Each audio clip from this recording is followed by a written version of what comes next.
Hey there everybody, it's Mark Crowley. I'm back with the third and final video in my recent series of Japan-related videos, all shot while I was in Japan with my family this past summer. And so here you see one of my favorite scenes in Japan, really just ordinary countryside life through the passenger side window of a car.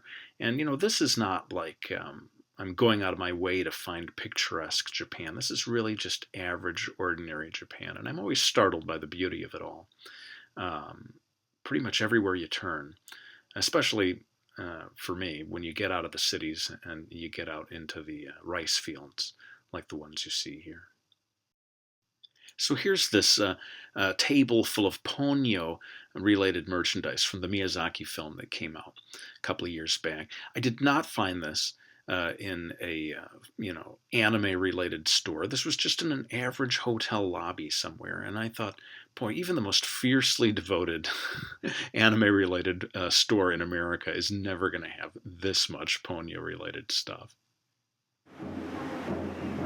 So here's this Matsuri, Japanese festival that we were able to see in the hot springs resort town of Gero.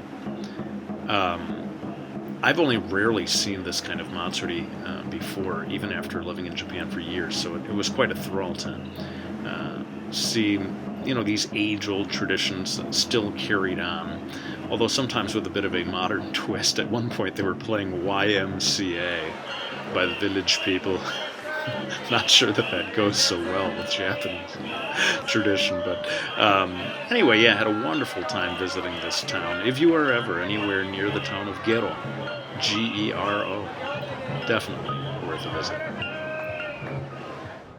There's so many pretty little scenes in Japan. All you need to do is keep your eyes open, and you'll start to see them pretty much everywhere.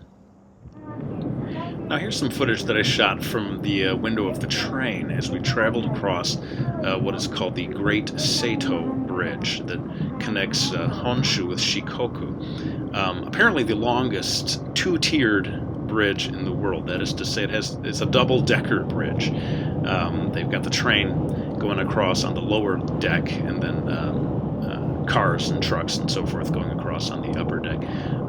Really spectacular views, as you can see, as you go across, and apparently it took 10 years to build this thing. Started in 78, didn't finish until 1988. So here we have a fast food chain in Japan called Gindako. I think it would make a good name for a superhero, actually. The Silver Octopus.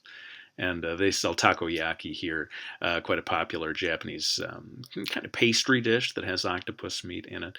But once again, I decided to sneak in a little Easter egg of the Gindako logo in Brody's Ghost Book 5. And instead of making you wait for it, I think I'll just go ahead and splice it in right now so you can see how I snuck this little logo into one of the illustrations in the book. So I was in the local library and I came across this illustration by a manga creator named Tao Nono. She has a series called Yoake no Toshokan, in which the main character is a librarian. And I thought, what a beautiful little drawing. I'll bet you anything she did it in about 5 minutes too, So imagine you're out for a walk on the beach, just sort of strolling along, and you say, hey, what's this? You come around the corner and see this amazing rock formation. This is what happened to me. I got up real early when we were in Shikoku, had no idea this was down here, and yeah, my jaw just kind of hit the ground when I stumbled upon this. So we were at this night market where you can see they have ramen and ikayaki, fried squid. But I want to show you this one particular snack, an entire potato, spiral sliced, and then deep fried with salt put on top. Oh, so delicious. Okay, I hope people don't think this is too stalkerish of me, but I wanted to show how women in Japan use parasols, which you don't see in America so much anymore. But on those hot days, having your own portable source of shade totally makes sense. So here's some footage from this hotel that we stayed at, and the bus driver was describing it. I thought I'd just let you hear the original Japanese for a minute. 景色が見るために明るいうちに行ってみてください。一軒宿ですのでね、周りに何も照明がございません。はい、真っ黒ですのでね、まあ、おすすめなんですけども、ケーブルカー露天風呂は夜9時までやってますが。The hotel had its own private cable car. Again, I'll just shut up and let you hear the announcer's voice. また回転灯が止まってから席をお立ちください。また最後にお降りの方は申し訳ございませんが。At one point in Shikoku, we came to this famous rope bridge, which you see here, that extends across this rocky waterway beneath it.